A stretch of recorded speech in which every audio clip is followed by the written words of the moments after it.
Hello दोस्तों। तो आज हम लोग बात करेंगे बिहार एसएससी सीजीएल 4 के तहत आने वाले न्यू वैकेंसीज़ के बारे में कि इसमें कौन कौन से पोस्ट आई है और इसके लिए क्या क्या एलिजिबिलिटी है और ये कब से कब तक फॉर्म भराएगी और फिर इसके सिलेबस क्या क्या है। तो दोस्तों, बिहार एसएससी सीजीएल 4 की बहाली आई है जिसको भरने की अंतिम तिथि 17 सितंबर 2025 और प्रारंभिक तिथि 18 अगस्त 2025। और इसकी भरने के लिए बिहार एसएससी की ऑफिशियल साइट bssc.bihar.gov.in पर आप आवेदन दे सकते हैं अपना। तो चलिए आगे देखते हैं हम कि इसमें किस पोस्ट के लिए क्या क्या अर्हताएँ मांगी गई हैं। तो दोस्त देखते हैं कि सहायक प्रशाखा पदाधिकारी जो वेतन स्तर 7 का है, इसके लिए किसी भी विश्वविद्यालय से आप स्नातक पास हो तो आप इसके लिए एलिजिबल हो। दूसरा है योजना सहायक, इसका भी वेतन स्तर 7 है। ये भी आप किसी मान्यता प्राप्त विश्वविद्यालय से स्नातक किए हो तो भर सकते हो। इसमें तीसरा है कनीय सांख्यिकी सहायक, इसका वेतन स्तर भी 7 है। इसके लिए चाहिए आपको क्या कि गणित अथवा अर्थशास्त्र अथवा वाणिज्य अथवा सांख्यिकी विषय से स्नातक परीक्षा उत्तीर्ण, या तो गणित है या फिर अर्थशास्त्र या फिर वाणिज्य या फिर सांख्यिकी, किसी भी सब्जेक्ट से अगर आपके पास इनमें स्नातक है तो आप इसके लिए एलिजिबल हो। नेक्स्ट आगे देखेंगे data entry operator grade C का जो पोस्ट है, तो इसमें स्नातक के साथ साथ एक मांगा है पीजीडीसीए अथवा बीसीए बीएससी या समकक्ष।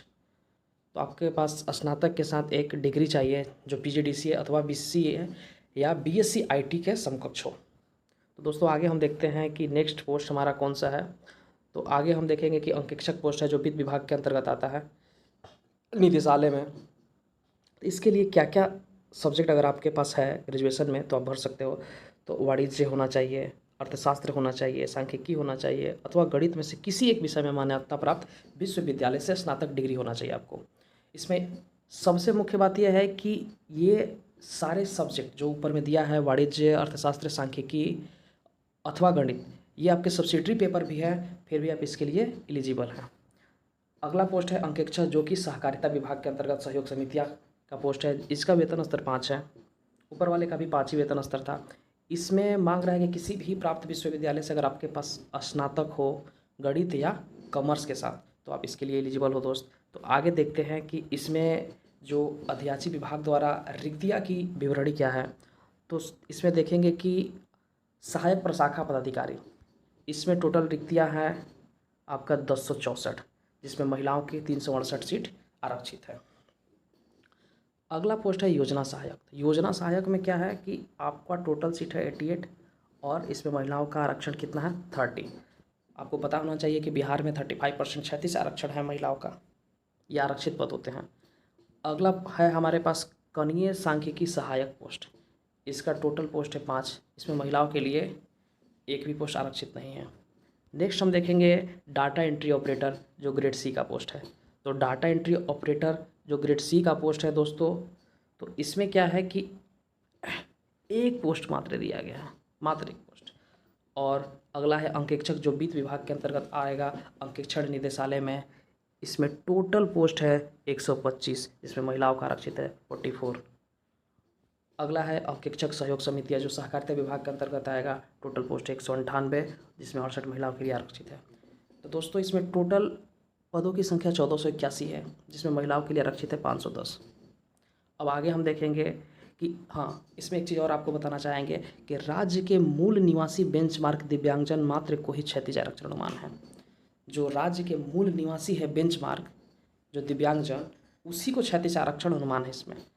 नोट 2 में क्या है कि राज्य के जो मूल निवासी महिला अभ्यर्थी को ही 35% आरक्षण अनुमान है। जो पहले था कि अगर बिहार स्टेट के बाहर किसी भी स्टेट से महिला अप्लाई करती है इस फॉर्म को तो वो भी जो 35% आरक्षण है जनरल में उस पर फाइट कर सकती थी, लेकिन इस बार उसको चेंज करके ये सिर्फ राज्य के मूल निवासी महिलाओं को ही दिया है। तो आगे देखते हैं कि इसमें क्या है। हाँ, एक और चीज़ इसमें बताया है दोस्तों कि आपके पास क्या है कि जो समय के साथ रिक्तियाँ बढ़ सकती है या फिर घट सकती है, ये प्रोविजनल है, माने औपबंधिक है, समय के साथ बढ़ेगी या फिर घटेगी तो यह आपके नोटिफिकेशन में ऐड हो जाएगा। तो एक नया नोटिफिकेशन फिर से जारी किया जाएगा, उसमें ऐड करके नए पद को फिर से नोटिफिकेशन जारी किया जाएगा। तो दोस्तों आगे हम देखते हैं कि इसके तहत उम्र सीमा क्या है। तो उम्र सीमा के बारे में बताया गया है कि उम्र सीमा की गणना दिनांक 1 अगस्त 2025 के आधार पर की जाएगी। वैसे अभ्यर्थी जो दिनांक 1 अगस्त 2022 को सरकार द्वारा निर्धारित अधिकतम उम्र सीमा धारित करते हो एवं उक्त तिथि तक निर्धारित शैक्षणिक योग्यता धारण करते हो, वे भी उम्र सीमा के आधार पर क्या लो इस परीक्षा के लिए पात्र होंगे। मैंने कहने का मतलब है कि अगर मान लीजिए आपका उम्र 1 अगस्त 2022 को जो सरकार द्वारा निर्धारित है अधिकतम उम्र सीमा प्राप्त कर लेते हैं और उस टाइम तक आप अपनी जो एकेडमिक वो सर्टिफिकेट है प्राप्त कर चुके हैं, मतलब कि एकेडमिक जो कोर्स है ग्रेजुएशन का वो संपूर्ण कर चुके हैं, फिर भी आप इसके लिए एलिजिबल हैं, ये बताया गया है। आगे देखेंगे कि इसके लिए न्यूनतम उम्र कितना है, तो सभी कोटियों के लिए 21 वर्ष है। अब अनारक्षित पुरुष के लिए कितना है 37 ईयर। ईबीसी और बीसी पुरुष एवं महिला दोनों के लिए है 40 साल। अनारक्षित महिला यानी जनरल महिला के लिए है 40 साल। एससी एसटी पुरुष महिला दोनों के लिए है 42 साल। अब आगे इसमें क्या एक पॉइंट दिया है कि सभी कोटि के जो दिव्यांग अभ्यर्थी हैं वो उपर्युक्त कोटिवार अधिकतम उम्र की सीमा के अतिरिक्त 10 वर्ष की छूट है। यानी कि जनरल का जो 37 वर्ष है, अगर उसमें जनरल में कोई दिव्यांग छात्र हैं तो वो 37 + 10 यानी कि 47 साल के अगर से कम है तो आप फिल कर सकते हैं इस फॉर्म को।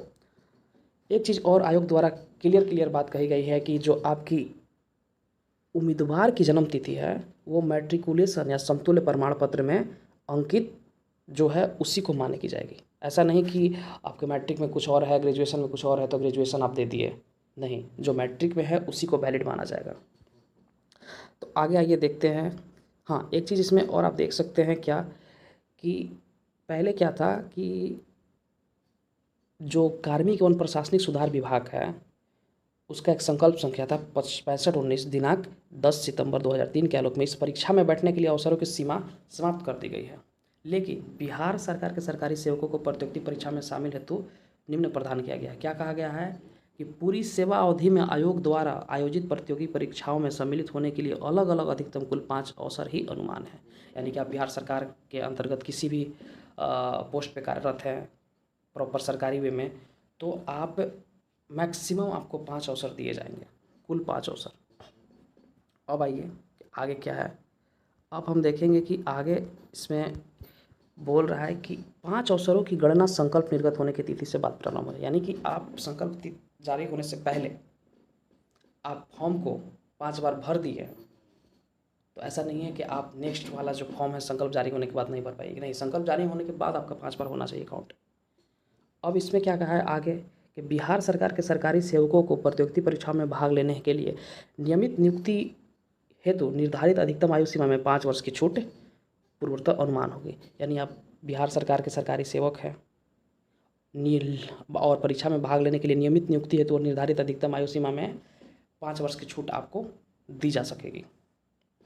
लेकिन किस किस में दी जा सकेगी?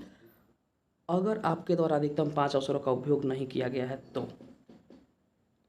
अब यही नेक्स्ट है क्या कि जीडी बिहार के संकल्प संख्या 962 22 जनवरी 2021 के आलोक में दिव्यांगों को यथा संशोधित अधिकतम आयु सीमा के अतिरिक्त दिव्यांगता के आधार पर अधिकतम उम्र सीमा में 10 वर्ष की छूट अनुमान है। यानी दिव्यांग है तो आपको 10 वर्ष की छूट अनुमान है। तो चलिए अब आगे देखते हैं इस वीडियो के माध्यम से। हाँ, एक चीज़ और क्लियर करना है इसमें हम कि जो भी निर्धारित अधिकतम उम्र सीमा में छूट का दावा आप करने वाले अभ्यर्थी हैं, जब प्रमाण पत्रों की डॉक्यूमेंट वेरिफिकेशन होगी यानी समीक्षा होगी, उस समय मूल प्रमाण पत्र प्रस्तुत करना अनिवार्य होगा। नेक्स्ट पॉइंट क्या इसमें दिया गया है कि उक्त परीक्षा के ऑनलाइन आवेदन पत्र भरने वाले अभ्यर्थी को अपनी जाति के अनुरूप आरक्षित कोटि को सही एवं स्पष्ट रूप से उद्धृत करना अनिवार्य होगा। यानी कि आप जनरल से है और कैटेगरी डाल दिए बीसी, तो नहीं, आप आवेदन भरते समय ही आपको अच्छे से देखकर अपना कैटेगरी चूज करना है। अब आते हैं कि परीक्षा की प्रकृति कैसी होगी। तो परीक्षा की प्रकृति ऑब्जेक्टिव होगी। बिहार एसएससी परीक्षा संचालन नियमावली 2010 के आलोक में कहा गया है कि 40,000 से अगर अधिक अप्लीकेंट होते हैं तो परीक्षा पीटी के साथ साथ मेंस भी आयोजित की जाएगी। तो दोस्तों, आज हम देख रहे हैं कि जिस तरह गवर्नमेंट जॉब की क्राइसिस है, तो किसी भी प्रकार की बहाली 100-50 जो है उसमें हमेशा 40,000 से अधिक फॉर्म भरे जाते हैं। तो इसके लिए आप श्योर हो जाइए कि आपको मेंस देना ही है। अब क्या बोल रहा है कि परीक्षा, हाँ एक और चीज़ क्या कि परीक्षा जो है, प्रारंभिक परीक्षा वस्तुनिष्ठ प्रकृति की होगी और इसमें प्रारंभिक परीक्षा के माध्यम से कोटिवार उपलब्ध रिक्तियों के 5 गुना संख्या के बराबर अभ्यर्थियों का चयन मुख्य परीक्षा के लिए किया जाएगा। इसमें बोल रहा है क्या कि अगर आपकी पीटी परीक्षा कंडक्ट हुई और उसमें जो रिजल्ट होगा, जो आपके वैकेंसीज है उसके 5 टाइम्स, यानी कि 10 वैकेंसी है तो 50 व्यक्ति को मेंस के लिए बुलाया जाएगा। दूसरा बोला जा रहा है कि मुख्य परीक्षा हेतु अलग से विज्ञापन प्रकाशित की जाएगी। ऐसा नहीं कि इसी विज्ञापन पे आपको मेंस भी देना है, हो सकता है कि मेंस के टाइम में एक अलग कुछ गाइडलाइन इसके लिए जारी करते हैं। आगे इसमें बोला गया कि अगर समान अंक वाले प्राप्त करने वाले अभ्यर्थियों के जन्म तिथि आगे पीछे हैं तो जो जिनका पहले का जन्म तिथि है उनको मेगा सूची में ऊपर रखा जाएगा। कहने का मतलब अगर मान लीजिए किसी एक व्यक्ति का डेट ऑफ बर्थ 1980 है और एक व्यक्ति का डेट ऑफ बर्थ 1985 है और दोनों का जो मार्क्स है दोनों आगे 120, तो जो 80 वाले हैं उनका चयन ऊपर किया जाएगा, यानी मेरिट में ऊपर रहेंगे और जो 85 वाले हैं वो नीचे रहेंगे। आगे बोल रहा है कि इसी प्रकार समान अंक एवं समान उम्र होने पर अभ्यर्थियों के नाम में अंग्रेजी वर्णमाला के आरोही क्रम के यानी A to Z के आधार पर उन्हें मेधा सूची में रखा जाएगा। आगे बोल रहा है क्या कि अगर आपका अंक भी समान है, अगर आपका डेट ऑफ बर्थ भी समान है, हो सकता है, तो आपको किस आधार पर मेधा सूची में रखा जाएगा, तो अंग्रेजी वर्णमाला के आरोही क्रम में A to Z के आधार पर। आगे देखते हैं कि इसमें क्या बोला गया है। आगे इसमें बोला गया है दोस्त कि प्रारंभिक परीक्षा में एक पत्र समान ज्ञान का होगा जिसमें पूछा जाएगा सामान्य अध्ययन, सामान्य विज्ञान, गणित और कॉम्प्रिहेंसिव लॉजिक रीजनिंग यानी मानसिक क्षमता जांच। इसमें बोल रहा है कि प्रारंभिक परीक्षा में भाषा का माध्यम हिंदी अंग्रेजी होगा। अगर आपको कन्फ्यूजन हो रहा है किसी भी क्वेश्चन में अंग्रेजी या हिंदी, किसी में भी लग रहा है कि अंग्रेजी में कुछ अलग है मतलब इसका इस क्वेश्चन का और हिंदी में कुछ हो रहा है, तो आपका अंग्रेजी वाला ही मान्य होगा। ऐसा नहीं कि आप हिंदी वाला मान करके आप बना कर आ गए, नहीं, साफ साफ शब्दों में लिखा गया नोटिफिकेशन में कि अंग्रेजी के प्रश्न पत्रों में कोई भिन्नता होगी तो अंग्रेजी के प्रश्न पत्र ही मान्य होंगे। आगे देखते हैं इसमें। हाँ, इसमें एक और मेन चीज़ ये बताया है कि जो बिहार कर्मचारी चयन आयोग परीक्षा संचालन नियमावली 2010 की खंडिका 12 क्या करती है कि प्रारंभिक जो परीक्षा है पुस्तक सहित ली जाएगी, यानी पुस्तक आप लेके जा सकते हैं। तो कितने पुस्तक, तो 3 पुस्तक आपको ले जाना है प्रत्येक खंड के लिए। समान अध्ययन खंड के लिए 1, गणित खंड के लिए 2, सामान्य विज्ञान खंड के लिए 3। यानी रीजनिंग के बारे में कुछ जिक्र नहीं किया गया है। तो ये बुक कैसे होंगे, ये NCERT, BACB, ICSE एवं अन्य बोर्ड के टेक्स्ट बुक ही मान्य होंगे। ऐसा नहीं कि आप गाइड लेके चल गए, ऐसा नहीं कि पुस्तक की फ़ोटोकॉपी करा के लेके चल गए, हस्तलिखित कागज़ ले गए, नोट्स ले गए, मोबाइल लेके चले गए, नहीं, आपको टेक्स्ट बुक ही लेके जाना है, सिर्फ वही मान्य है। आगे क्या है इसमें बोला कि पुस्तक पर अपना रोल नंबर और नाम अंकित कर देंगे। ऐसा नहीं है कि परीक्षा में बैठे हैं तो आप दोस्त के साथ आदान प्रदान कर लिए, नहीं, आपके पुस्तक पे आपका रोल नंबर बाकायदे और नाम रहेगा। अगर आप टेक्स्ट बुक के अतिरिक्त कोई सामग्री ले जाते हैं तो विधि सम्मत कार्रवाई की जाएगी। तो दोस्तों आगे सिलेबस के बारे में दिया गया है कि सिलेबस इसके क्या है, तो सामान्य अध्ययन है सिलेबस में, जो आपको पता ही है, और नहीं पता है तो इसके बारे में मैं बता दे रहा हूँ कि सामान्य अध्ययन के साथ साथ क्या है। सामान्य अध्ययन हो गया एक में, दूसरा है समसामयिक विषय, भारत और उसके पड़ोसी देश पूछेगा। समान विज्ञान और गणित में क्या पूछेगा, विज्ञान और जो गणित है आपका मैट्रिक स्तर के प्रश्न पूछे जाएंगे। विज्ञान में भौतिक, रसायन और जीव विज्ञान और भूगोल, और गणित में वही जो अर्थमेटिक वाला पोर्शन है वही पूछता है, जैसे कि नंबर सिस्टम हो गया, दशमलव भिन्न हो गया, रेशियो प्रोपोर्शन हो गया, परसेंटेज हो गया, औसत हो गया, इंटरेस्ट हो गया, प्रॉफिट एंड लॉस हो गया, यही सब। एडवांस मैथ नहीं पूछता है दोस्तों। तो आगे हम इसमें देखेंगे कि मानसिक जांच क्षमता भी है, जिसको रीजनिंग बोलते हैं हम लोग। तो इसमें कुछ पूछेगा क्या, फाइंडिंग नंबर, मिसिंग नंबर, समानता भिन्नता, सिलोजिज्म, अवलोकन, दृश्य स्मृति, विश्लेषण, कूट लेखन। अब क्या बोल रहा है कि मुख्य परीक्षा के लिए 2 पत्र होंगे, हिंदी जिसमें 30% या इससे अधिक अंक लाने हैं। अगर आप इसमें 30% या इससे अधिक नहीं लाएंगे तो दूसरा पत्र आपका इवैल्यूएट नहीं किया जाएगा, यानी मूल्यांकित ही नहीं किया जाएगा। तो आपको हिंदी जैसे उसमें मेरिट में लाना है नंबर सेकंड में, तो वैसे ही फर्स्ट में आपको 30 नंबर लाना है। ये नहीं कि एक में ला दिया 150 में 135 और पता चला हिंदी में आया 25, तो आपका दूसरा पेपर है मूल्यांकित नहीं किया जाएगा। तो आपको सेकंड पेपर के साथ साथ फर्स्ट पेपर पे भी ध्यान देना है। तो मूल जो मेंस का पेपर है वही सामान्य अध्ययन, सामान्य विज्ञान एवं गणित और मानसिक क्षमता जांच। जो पीटी का सिलेबस है सेम वही है। आगे देखते हैं दोस्तों कि इसका क्वालिफाइंग मार्क दिया है कि भाई क्या इसका क्वालिफाइंग मार्क्स है। तो जनरल के लिए 40%, पिछड़ा वर्ग के लिए 36.5%, अति पिछड़ा वर्ग के लिए 34, अनुसूचित जाति अनुसूचित जनजाति के लिए 32%, महिला वर्ग के लिए 32, दिव्यांग के लिए 32। यानी कि मिनिमम तो इतना लाना ही है आपको।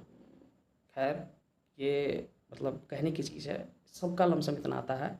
मेरिट बनेगा वही जो मैक्सिमम नंबर लाएंगे, ऊपर से मेंस के लिए जो 5 टाइम्स लिया जाएगा। तो मिनिमम इतना नंबर आपको लाना है। अब दोस्तों परीक्षा शुल्क के बारे में हम देखते हैं। तो सामान्य वर्ग के अगर आप हैं या फिर पिछड़ा वर्ग के हैं या फिर अत्यंत पिछड़ा, मतलब जनरल हो या फिर बीसी हो या फिर ईबीसी हो, आपको 540 रुपये देना है। एससी एसटी है तो आपको 135 रुपये देना है। लेकिन बिहार के एससी एसटी, ऐसा नहीं कि अदर स्टेट के लिए। अगर आप दिव्यांग हैं तो आपको एससी एसटी के समान ही देना है 135। महिला है फिर भी 135। बिहार राज्य के बाहर के लोग हैं तो आपको 540 रुपये देना है। अब आगे देखते हैं इसमें क्या। इसमें एक चीज़ साफ साफ क्लियर किया गया है दोस्तों कि परीक्षा शुल्क की राशि पर प्रक्रिया शुल्क एवं सेवा कर अभ्यर्थी द्वारा अलग से वहन किया जाएगा। ऐसा नहीं कि 540 रुपये में जनरल का हो जाएगा, नहीं। उसमें जो प्रोसेसिंग चार्ज है, सर्विस टैक्स है, वो अलग से लिया जाएगा। परीक्षा शुल्क अभ्यर्थी द्वारा ऑनलाइन के माध्यम से जमा किया जाएगा। तो ऑनलाइन क्या है, जैसे क्रेडिट कार्ड है तो क्रेडिट कार्ड, डेबिट कार्ड है तो debit card, UPI, net banking, किसी भी चीज़ से। ये एक और चीज़ क्लियर किया है यहाँ पे कि रजिस्ट्रेशन करने के बाद परीक्षा शुल्क ऑनलाइन पेमेंट गेटवे के माध्यम से 18 अगस्त से 17 सितंबर के बीच ही जमा किया जाएगा। आगे भी बोला है कि मात्र रजिस्ट्रेशन एवं परीक्षा शुल्क का भुगतान करने से यह नहीं माना जाएगा कि आप संपूर्ण फॉर्म को भर दिए हो। अगर आप रजिस्ट्रेशन और परीक्षा शुल्क दे दिए तो इसका मतलब ये नहीं कि आपका फॉर्म पूरी तरीके से फिल हो चुका है। और परीक्षा शुल्क किसी भी परिस्थिति में वापस नहीं किया जाएगा, ध्यान दीजिएगा इस पर। पैसा वापस नहीं मिलेगा आप लोगों का। साथ ही साथ यह अहस्तांतरणीय होगा, ये भी क्लियर किया है। दोस्तों ये वीडियो काफ़ी लंबा हो जाएगा, तो आरक्षण के बारे में और इसमें कौन कौन से डॉक्यूमेंट लगेंगे, जैसे कि ओबीसी मतलब एनसीएल, एससी एसटी जो कास्ट सर्टिफिकेट है कब का होना चाहिए, ईडब्ल्यूएस में कब का होना चाहिए, क्या उसका क्राइटेरिया है, उसको लेकर हम एक अलग से वीडियो बनाएंगे ताकि ये वीडियो काफ़ी लंबा ना हो।